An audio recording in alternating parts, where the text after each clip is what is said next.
क्या आप जानते हैं इस पार की दुनिया कितनी खूबसूरत है?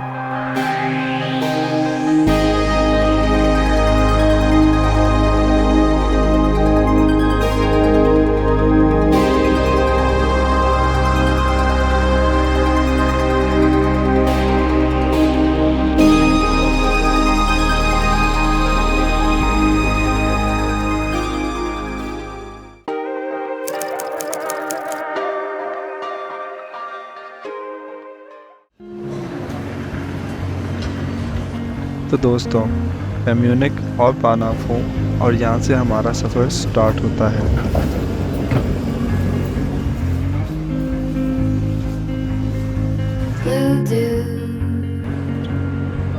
अब हम ट्रेन में बैठ गए हैं। ये BRB RE5 ट्रेन है जो म्यूनिख और बानाफ से ज़ाल्ज़बुर्ग जाती है और हमारा स्टॉप ब्रेनम चिमज़ी है। हम 1 घंटे में ब्रेनम चिमज़ी पहुँच जाएंगे।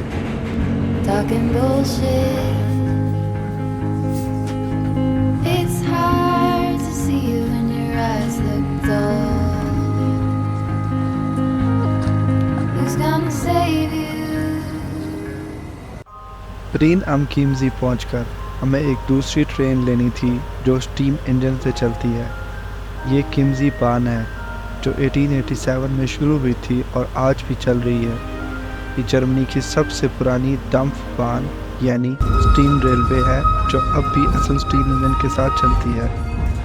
ये लेजेंडरी स्टीम ट्रैम 1.8 किलोमीटर का सफ़र ब्रेन स्टेशन से ब्रेन या स्टॉक हार्बर तक करती है। जब ये ट्रेन चलती है तो आपको पुराने दौर की याद दिलाती है, जहां आप असल सलून कार में बैठ के लोकोमोटिव के धमकने और विसल की आवाज़ सुन सकते हैं।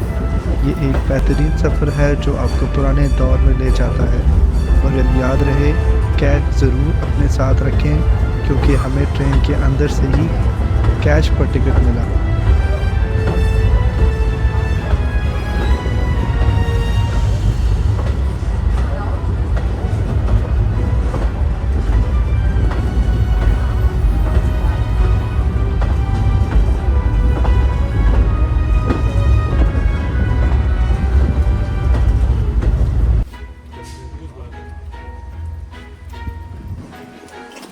हम ब्रेन या स्टॉक हार्बर पहुंच गए हैं। इस हार्बर का तारीखी पहलू काफ़ी दिलचस्प है।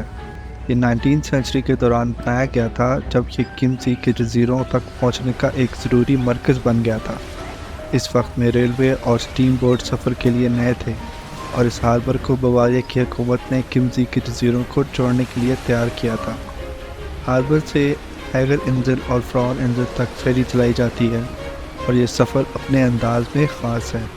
इस फेरी से हम आगे हैगन इंजल और फ्रॉन इंजल का सफ़र पर रवाना होंगे, जहाँ चिमज़ी के खूबसूरत मनाज़िर और तारीख़ी जज़ायर हमारा इंतज़ार कर रहे हैं।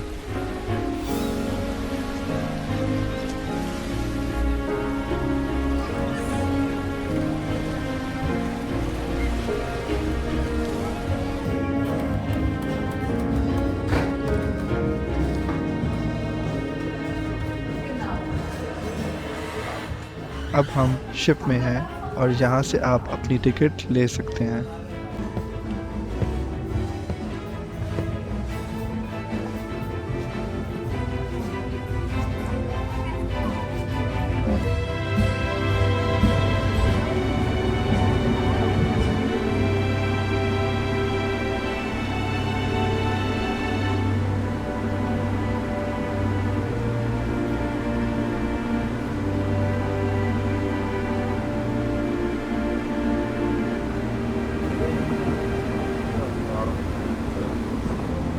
यहाँ चिमज़ी के सफ़र पर ज़िंदगी के मुख्तलिफ़ पहलुओं पर सोच रहा हूँ। ज़िंदगी का सफ़र हमेशा से अनोखा होता है, जहाँ हर एक लम्हा अपनी अहमियत रखता है।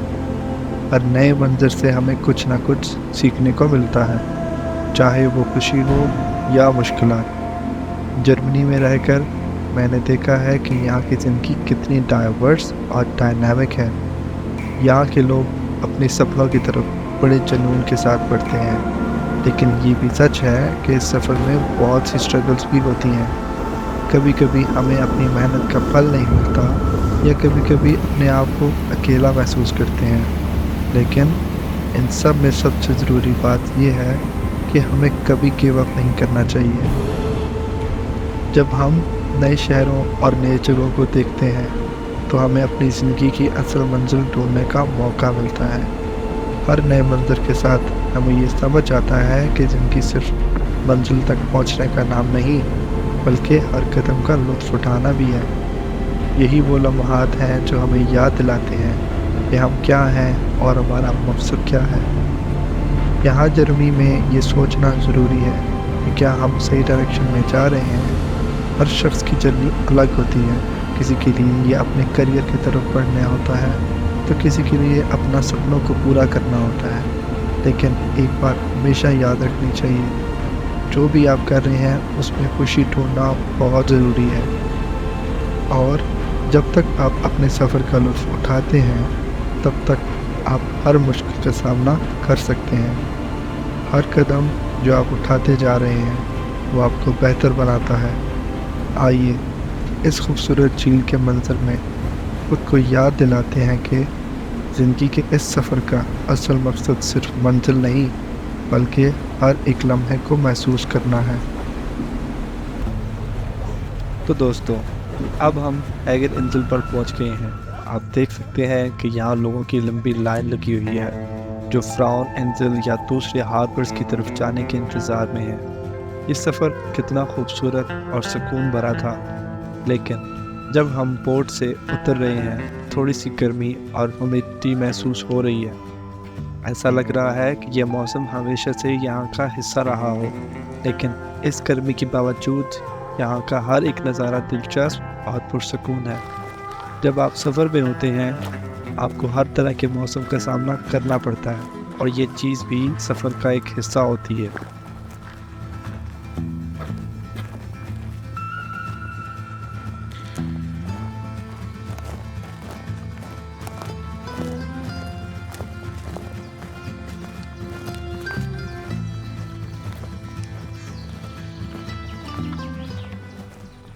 यहाँ पर मुख्तलिफ़ जानवरों की किस्में पाई जाती हैं। ये जगह मुख्तलिफ़ किस्म के चमगादड़ और परिंदों का घर है जो अपने अलग अंदाज में इस जंगल का हिस्सा है। हर जानवर का अपना एक किरदार है जो इस आइलैंड के निज़ाम को बरकरार रखता है।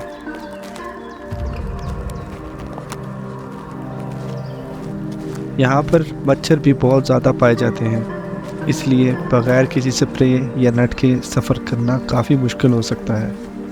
ख़ास तौर पर अगर आपके साथ छोटे बच्चे हैं तो ये चीज़ ज़रूर याद रखें। ये छोटी सी एहतियात आपके सफ़र को आरामदेह बना सकती है। अब हम हैगन कासल के बाहर हैं। इस कासल की तारीख़ काफ़ी दिलचस्प है। ये कासल 19वीं सदी के दौरान 1878 में बावारियन किंग लुडविग II ने बनवाया। लुडविग II इसे फेरी टेल किंग के नाम से भी जाना जाता है। अपने खुद के सपनों को हकीकत में तब्दील करने के लिए मशहूर थे। इस कासल को अपनी पर्सनल रिफ्यूज के लिए तैयार करना चाहते थे। इस कासल की कंस्ट्रक्शन कभी पूरी नहीं हुई क्योंकि किंग का 1886 में इंतकाल हो गया। उनके इस सपने को इस कासल ने दर्शाया जो उनकी ज़िंदगी और उनके नज़रियात की एक मिसाल है। अब इस कासल की खूबसूरती को देखिए। Hagen castle French new classical style में बनाया गया है और इसका आर्किटेक्चरल डिज़ाइन बेहद इम्प्रेसिव है। ये कासल तकरीबन 200 फीट लंबा और 120 फीट ऊंचा है और इसकी दीवारें ख़ास तौर पर पेचीदा नक्श-ओ-निगार और खूबसूरत डिज़ाइन से भरी हुई हैं। कासल के बाहर आपको कई स्टैचूज़ और फाउंटेन्स मिलेंगे जो इसकी शान को बढ़ाते हैं। इन स्टैचूज़ में आपको अलग अलग मैथोलॉजिकल और हिस्टोरिकल कैरेक्टर्स दिखाई देंगे जो इस जगह की रिच कल्चर हेरिटेज को दर्शाते हैं। फाउंटेन्स की खुशबू और पानी की आवाज़ इस जगह को एक अलग ही सुकून और खूबसूरती देती है।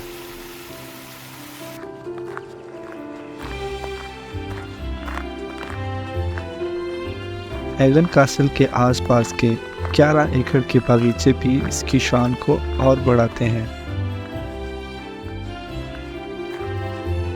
ये बागीचे बैरूक स्टाइल में डिज़ाइन किए गए हैं और इनमें खूबसूरत पाथवेज और मैनिक्योर्ड लॉन्स हैं जो विजिटर्स को खुद में समेट लेते हैं। ये कासल ना सिर्फ एक ऐतिहासिक मकाम है बल्कि ये उन ख्यालों और सपनों की कहानी है जो हमेशा हमें इंस्पायर करती है। हैगन कासल की ये खूबसूरती और इसकी तारीख़ आपको यहाँ आने पर सोचने पर मजबूर कर देती है कि कैसे ज़िंदगी के हर लम्हे में खूबसूरती और इतिहास का एक गहरा ताल्लुक़ है।